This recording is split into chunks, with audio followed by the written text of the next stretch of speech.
Jirra jirtu hordoftoota koo nagaa qabdanii isinin jedha nagaa kooti har'a jechuudha akkaataa itti laayikee feesbuukii dhoofkatanii fi akkaataa koomentii yoo namni naan xaafuu barbaadan akkaataa itti of godhatan isinitti agarsiisa amma dhumaana waliin tura akkaataa itti feesbuukii paaswoordii jijjiirratanii fi akkaataa laayikee akka namni isin malee hin argine cufattanii fi akkaataa koomentii of godhatanan isinitti agarsiisa akkaataa itti taaggillee ofirraa cuftanan isinitti agarsiisa amma dhuma na waliin tura.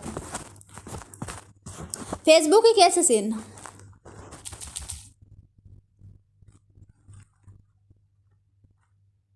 Obsaan eeggadhaa waayifaa kootii. Erga feesbuukii keessa seennee sarara sadan kana xunnaa jechuudha. Amma nuti laayikee akka laayikee nuti malee laayikee namni nu godhu akka nu malee namni akka laayikee nu malee namni biraa hin agarree gochuuf jechuudha. Ergaala kanaan dhufnee seetingii dabaree kan jedhu kanarra xunnaa.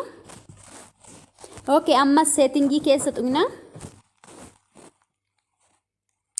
Iddoo kanarra jechuudha kun rectal perfect kan jedhu kanarra xunnaa ilaalu kuno sinitti mul'ata jedhee yaada iddoo kanarra xunnaa. Asitti jechuudha koomentiin koo laayikiin koo hin mul'ata jechuudha. Laayikii koo namni hin arga anis laayikii namaa nan arga. Warri immoo laayikii cufachuu akka namni laayikii keessan arguu hin barbaanne gochuu barbaadanii mallattoo ishii kana bantuu jechuudha. Sinitti agarsiisa. Akkana yoo gootan namni laayikii keessan hin argu. Namni laayikii keessan hin argu sinis amma laayikii namaa hin argitan. Sin qofat arga kan keessan laayikii amma namni sinii godhe hin argitu. Kanaas sinin jedha isa kana akkana godhatanii keessa deebitu duubatti deebina. Erga duubatti deebine immoo akkaataa itti taaggii ofirraa cufanan isinitti agarsiisa asumaan. Piroofilee enda taaggin kan jedhu kana xunna. Erga akkanatti tuqnee booda taaggin kan jedhu kana kuno iddoo kana jala xunnaa jechuudha. Who can see posting that you are tagged in on your profile kan jedhu kana xunna. Iddoo kanatti jechuudha keessan amma asirra yoo jiraate online irra godhattu jechuudha. Warra taaggii akka namni sinirra godhu hin barbaannedha. Warri immoo godhan jettan immoo kunoo iddoo tokkoffaarra jira jechuudha keessan. Garuu taaggiin kun jechuudha sinitti ni mul'ata. Namni yeroo taaggii sinirra godhee sinitti ni mul'ata, sinin argitu. Garuu namni poostii keessan yookiin immoo feesbuukii keessan keessa yoo seene taaggii namni akka sinirra godhe hin argu.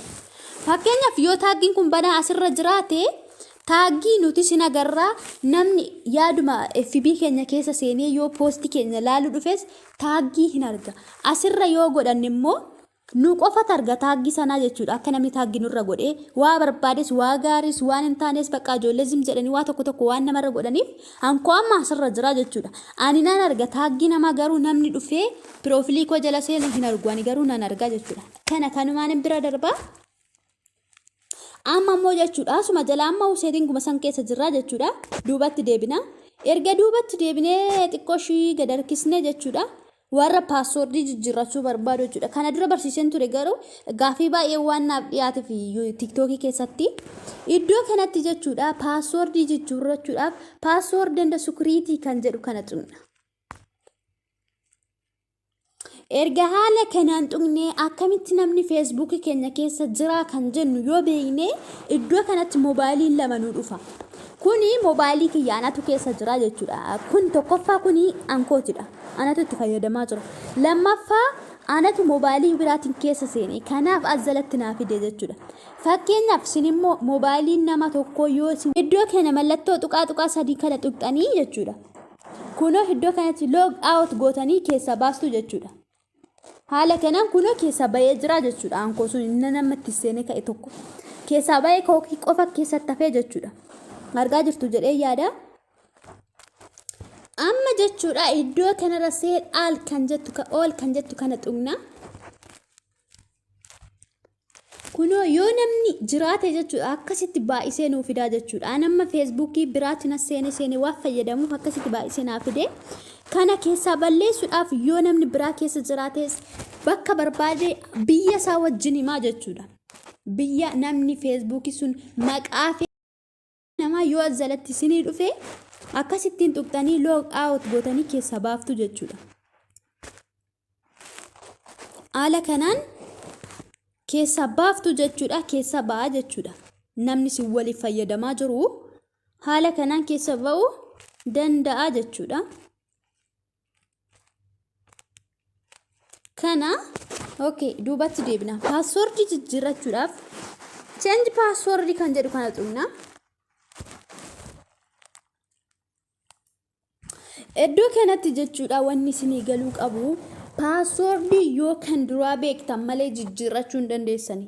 Paaswoordii keessan kan duraa yoo beektan, paaswoordii keessan kan duraa sanaa jechuudha. Asittidha kan namni nuun galinaan jedhe. Paaswoordii duraa sana iddoo tokkoffaa kanarratti galchitu. Paaswoordii dura itti fayyadamaa jirtan. Paaswoordii jijjiirrachuuf jechuudha. Nama tokko dafee hin galu. Paaswoordii jijjiirrachuuf isa duraa sassammuu keessa qabaachuu qabda. Warri paaswoordii hin beekne yookiin paaswoordii keessan dagattan yookiin paaswoordii keessan irraanfattan isa yeroo biraan isinitti hima, isa yeroo biraan isin barsiisa. Warri paaswoordii hin qabne lakkoofsa feesbuukii qabdu yookiin paaswoordii keessan dagattanii sinseessisuu didee inni gara biraa jira. Kun paaswoordii jijjiirrachuu qofa. Asirratti paaswoordii keessan san itti galchitu. Isa beektan san jechuudha. Isatti fayyadamaa turtan asirratti galchitu. Isatti fayyadamaa turtan asirratti galchitu. Addisii immoo kasammuu keessa itti fayyadamuu barbaadan san asirratti galchitu. Isuma asirratti galchitan san ammoo as jalattis galchitu. Sinii gala. Addisii asitti galchitanii asirratti hin galchitan. Isa kanarratti addisii galfattu kunoo mallattoo qulfii kanarratti. Isuma asirratti galchitan san ammoo as jalattis gadi deebitanii galchitu. Iddoo lamaan qulfii kanatti gosuma tokko galchitu jechuudha. Waanuma wal fakkaatu. Kanaaf paaswoordiin keessan isa as gubbaarratti galchitanii jechuudha. Asirratti fi asirratti adda addaan galchitan. Isuma asitti galchitan asitti galchitu. Inni asii fi inni asii wal fakkaata. Isa kanarratti garuu kan duraa galchitu, kan dura beektan. Isa beektan malee isin hin jijjiiru. Isaan booda erga asirratti gosa tokko galchitanii isa asirratti kan duraa galchitanii upgrade paaswoordii kan jedhu kana tuqxu achi seef itti godhattu. Sanaa booda paaswoordiin keessan isin jijjiirama isa duraa osoo hin taane isa addisii kana jechuudha paaswoordii keessan. Okay, kanumaan bira darba. Eeshi amma ammoo jechuun sinii gala jedhee yaada akkaataa koomentii akka namni nuuf hin xaafne feesbuukii keessa jechuudha. Fakkeenyaaf koomentii namni tokko akka namni namaaf hin xaafne gochuu ni danda'a jechuudha. Akka namni nuuf hin xaafne akkamitti gochuu akka dandeenyu sinitti agarsiisa jechuudha.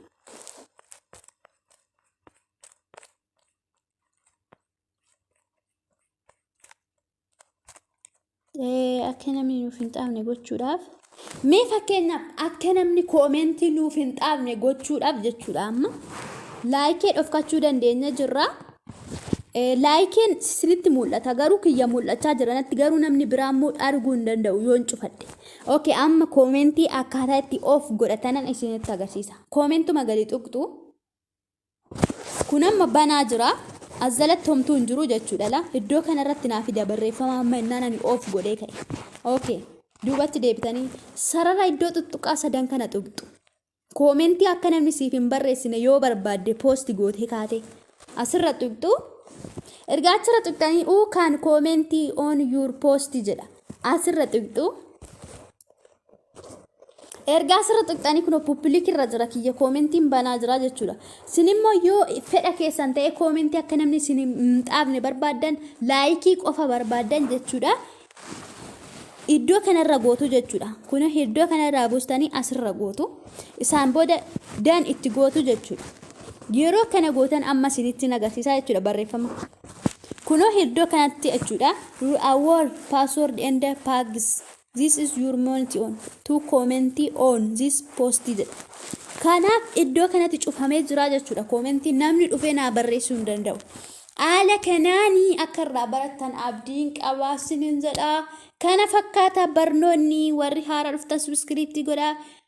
Video ko like godhaa sinin jedha. Galatooma sinin jaalladha.